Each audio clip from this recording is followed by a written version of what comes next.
हाय भैरवी. तुझी हिंमत कशी झाली इथे यायची? Relax, please relax. मला महत्वाचं बोलायचंय तुझ्याशी. भैरवी, कंपनीत खूप अडचणी सुरू आहेत. कुणीच माझं ऐकत नाहीये. त्या साईटवरच्या वर्कर पासून टॉप लेवलच्या मॅनेजमेंट पर्यंत कुणीच मला सपोर्ट करत नाहीये. Nobody is following deadlines. I mean a huge mess Bhairavi. Oh really? Of course. मला वाटलं तुला माझगावकरांनी सगळं सांगितलं असेल, पण ते सगळं सोड. भैरवी, प्लीज कंपनीत परत ये. I request you. का? का? अगं, तुझ्या डिसिप्लिनची गरज आहे कंपनीला. तुझा जो कंपनीवरती होल्ड होता आता त्याचाच तर तुम्हाला एवढा त्रास होत होता, म्हणून तर तुम्ही काढून टाकलत मला. आता सुद्धा तुम्ही तेच कराल. मी काही मूर्ख नाहीये हर्षा, मी परत या ट्रॅप मध्ये अडकायला. भैरवी, मी ऍक्सेप्ट करते आमच्याकडून चुका झाल्या. चुका? चुका नाही, कॉन्स्पिरसी केलीयस तू हर्षा. तू आणि त्या मेहता सरांनी मिळून हे सगळं प्लॅनिंग केलंय माझं रेप्युटेशन खराब करण्याचं. अर्जुन आणि माझ्याबद्दल गॉसिप्स काय केलेत, कंपनीतल्या इंटरनल गोष्टी लीक काय केल्या, सिनियर्सना माझ्याबद्दल खोटं सांगितलं. हो, हे सगळं मी केलं. पण तरी आज माझ्याकडे नोकरी आहे. तुझं काय? अगं, मला दर महिन्याला वेळच्या वेळी पगार मिळतो. मला त्या मामी सांगत होत्या, तुमचं सर्व्हाइव्ह होणं सुद्धा मुश्किल आहे. बिल्स भरताना सुद्धा नाकी नऊ येतात तुमच्या. आणि तो अनिश, त्याने तो नोकरीच सोडून दिलीये. काय करणार आहेस तू भैरवी? बरं, तुला बेटर ऑपॉर्च्युनिटीज सुद्धा येत नाहीयेत. I think you don't have any other option. तुला कंपनीत परत यावंच लागेल. इम्पॉसिबल. तुझ्या कंपनीत मी आयुष्यात परत कधी येणार नाही हर्षा. अगं, मग काय करणार आहेस तू भैरवी? बिझनेस करेन मी. व्हॉट? आतापर्यंत वाटत होतं मला की मी जॉब करावा, पण आता नाही. तू माझं रेप्युटेशन हॅम्पर करून सुद्धा आता मला रिक्वेस्ट करायची हिम्मत करतेस. इतकी स्पाइनलेस माणसं आहात तुम्ही, आणि तुझ्यासारखी हजारो आहे. आता बस, मला या अगली पॉलिटिक्स मध्ये नाही अडकायचंय. आता मी माझ्या टर्म्सवर काम करेन, माझी स्वतःची कंपनी काढेन आणि माझी सगळी स्किल्स पणाला लावेन. आता बघ मी कसा बिझनेस करते ते, आणि तुम्हाला सगळ्यांना दाखवून देईन की तुम्ही मला नोकरीवरून काढू शकता, पण माझं टॅलेंट, माझं स्किल, माझं विजन हे नाही काढून घेऊ शकत. बघ आता तू मी कसा बिझनेस करते ते. आणि हो, हे जे काही तू केलंयस ते कधीतरी तुलाही भोगावं लागेलच की, कारण कंपनी काही दिवसांनी तुला सुद्धा काढून टाकेल. तेव्हा ये माझ्याकडे. वेकन्सी असेल तर विचार कर. Now get lost. Get lost.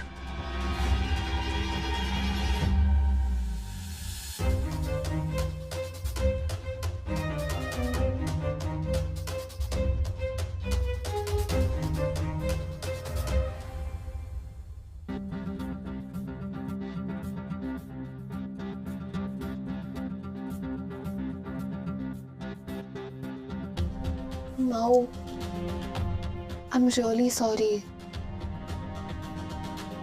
मीच तुझ्या फोनवरनं मेसेज केला होता की तुला जॉबसाठी इंटरेस्ट नाहीये, कारण मला तू आपल्या बिझनेस मध्ये हवी आहेस. I am sorry.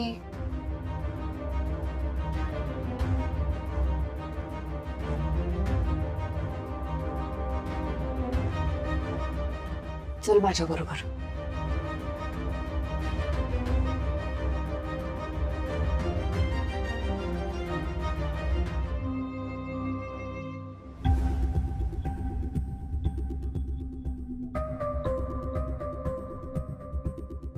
मानलं पोट्टीले, जिगरबाज आहे. जिथं लात मारीन तिथं पाणी काढीन. मुंबई कोणाची आहे? भाऊजींची. चला कामाला चला. माहिती तिकडे कामात.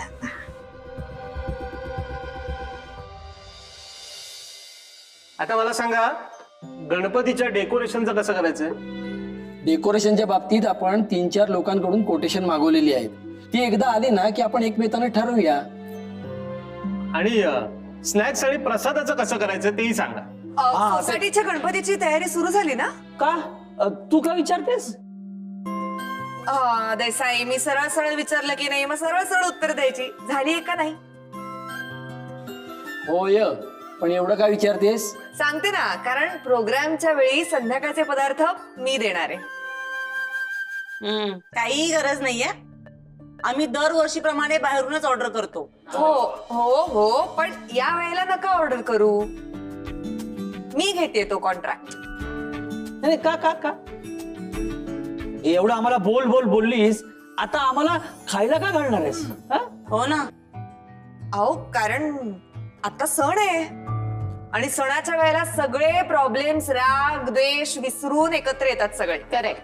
तुला सांगितलं ना, तुझ्याकडून आम्हाला कसलेही उपकार नको आहेत. अहो, डिस्काउंट मध्ये उपकार देतेय, मग तर चालेल. डिस्काउंट? खरंच? म्हणजे काय, आता डिस्काउंट म्हणले म्हणून राग पण गेला, माहित होतं मला. तू म्हणजे ना, हा बरं, एका प्लेट मध्ये तू काय काय पदार्थ देशील? हे बघा, एका प्लेट मध्ये मी देणार आहे खोबऱ्याचा केक, तिखट करंजी आणि उपमा. बापरे, एवढं? पण प्लेटचा रेट काय असेल? पर प्लेट फक्त 25 रुपये. बाहेरून मागवलं तर महाग पडेल. आणि माऊनी केलेला खोबऱ्याचा केक तर तुम्ही सगळ्यांनी खाल्लाय. रुपाली काकू, तुम्हाला टेस्ट माहिती पण आहे. इनफॅक्ट सगळ्यांनाच टेस्ट माहिती आहे. मस्त असतो ना? हो, माहिती आहे. आमच्या शाळेच्या समोर एक छोटीशी बेकरी होती, तिकडे मिळायचा. काय कमाल लागायचा ना. अजून तोंडावरची टेस्ट गेली नाहीये. देसाई काका, त्याहून यम्मी केक माऊ बनवते ना? बरं, तुम्हाला अग्री करावंच लागेल. हो म्हणा सगळे, चला हो म्हणा. हा ठीक आहे. एवढं काय त्यात, आम्ही ठरवतो आणि कळवतो. हा माऊ, ऐक ना, इथे वेळ वाया घालवण्यात काही अर्थ नाहीये. यांना स्वस्तात मस्त गोष्टी नकोच आहेत. आपण जाऊया घरी? ठीक आहे, जाऊ देत मग. पण म्हणजे बघा, विचार करा आणि कळवा. कारण कसं आहे, वेळही कमी आणि बघा दुसरीकडून कुठे मिळणार नाही एवढं स्वस्तात मस्त. त्यात सोसायटीसाठी आहे म्हणून मी अनलिमिटेड द्यायचा विचार करत होते. अनलिमिटेड. ठीक आहे. भैरवी, एक मिनिट. काय झालं? मंडळी, मी काय म्हणतो, सगळ्यांचं जर अनुमोदन असेल तर आपण डन करूया हे. काय म्हणते?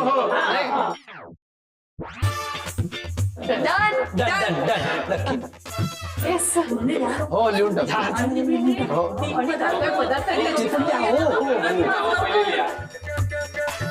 बरं ऐका, संध्याकाळी मीटिंग आहे, तर बाकीच्यांना सुद्धा बोलवा. हा, मुख्य म्हणजे त्या माझगावकरांना बोलवा, नंतर कटकट करायला नको. अरे हो, बरी आठवण केलीत.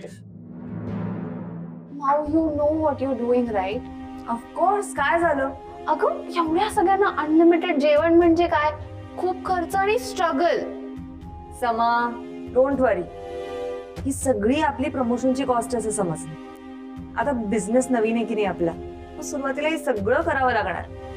हे बघ, जितकी जास्त सर्व्हिस तितका जास्त रीच, आणि जितका जास्त रीच तितक्या नवीन ऑपॉर्च्युनिटीज. कळलं? चल, आपण आता कामाला लागूया आणि रेयांशला नक्की सांग ते BTS काढायला. हो, मी त्याच्याशी बोलते. भैरवी, काय झालं देसाई? माझगावकरांना सांग, संध्याकाळी मीटिंग आहे. गणेशोत्सवाबाबत चर्चा करणार आहोत, तेव्हा या म्हणावं. नाहीतर काय करतात ते, ऐन वेळेस येतात, खुसपट काढतात, कटकटी करतात. तसं व्हायला नको ना. नाहीतर काय होतं, सणाच्या दिवशी मग भांडणं होतात ना. तेव्हा सांग त्याला. ओके. येतो.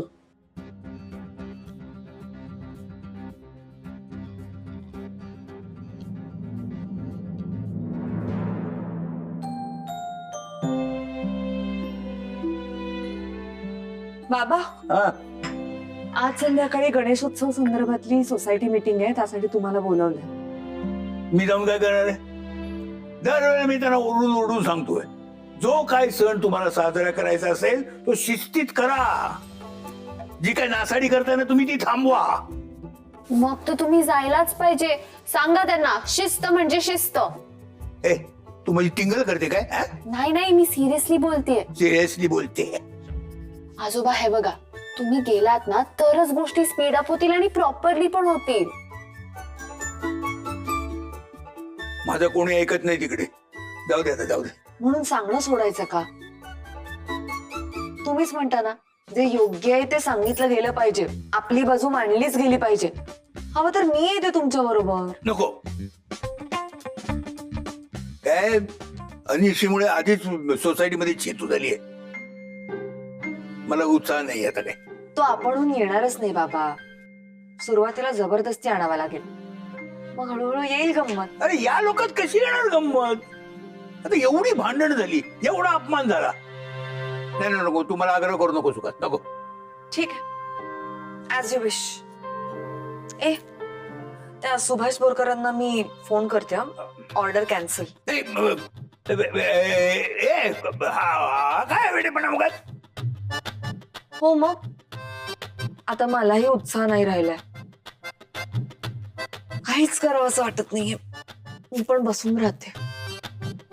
आणि जो नियम तुम्हाला तो नियम मला सुद्धा. नाही नाही नाही, तू ऑर्डर कॅन्सल करू नको. ठीक आहे, मग तुम्ही गणेशोत्सवात इन्व्हॉल्व्ह व्हा. ऍटलिस्ट मीटिंगला तरी चला. मग पुढचं पुढे बघू आपण.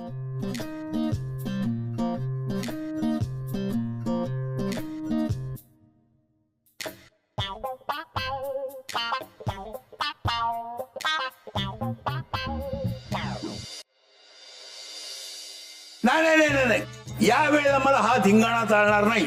शिस्त म्हणजे शिस्त, नियम म्हणजे नियम. बघा, म्हणून मी सांगत होते यांना या मीटिंगला बोलवूच नका म्हणून.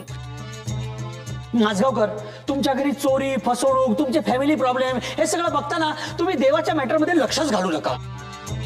मी काय नारळ घेऊन आलो होतो काय तुमच्याकडे मला मीटिंग मध्ये घ्या म्हणून? नाही नाही, तरी तुम्हाला बोलवलं ना. हा. का बोलवलं? कारण नंतर तुमची कटकट नको म्हणून. पण म्हणून काय, गणपती बाबतचे सगळे डिसिजन तुम्ही नाही घेऊ शकत. का का का का? कारण तुमच्यामुळे सोसायटीत पोलीस आले आणि या सगळ्यामुळे ना आमच्या मुलांवर वाईट संस्कार झालेत. कळलं का? हो. आणि तुमच्या अनिशने पैशाचे घोळ घातले, त्याचं काय? तुमच्या अनिशने माझ्यावरती हात उगारलाय. त्याचा काय संबंधित आहे? थोडक्यात काय, तुमचं घर पापी लोकांचं आहे. आम्ही पापी आणि तुम्ही बरे पुण्यवान. हो. हा, गेल्या वर्षी सगळी बिलं दाखवा, कॉन्ट्रॅक्ट दाखवा, म्हणजे मग सांगतो तुम्हाला कोणी कसे कसे पैसे खाल्ले ते. माजगावकर, तुम्ही आमच्यावर आरोप करतायत, आमच्यावर आरोप करतायत. आता बघा मी काय करतो ते बघाच. काय काय काय काय काय करणार? नाही नाही, अख्खी सोसायटी तुमच्यावर बहिष्कार घालेल. अरे ठीक आहे. अरे गणपतीच्या मंडपासमोर सुद्धा फिरकू देणार नाही तुम्हाला. अरे तुम्ही काय बसा तुम्ही घरी टाळकुटा. अरे काय टाळकुटं? सांग. नाही नाही नाही, तुमची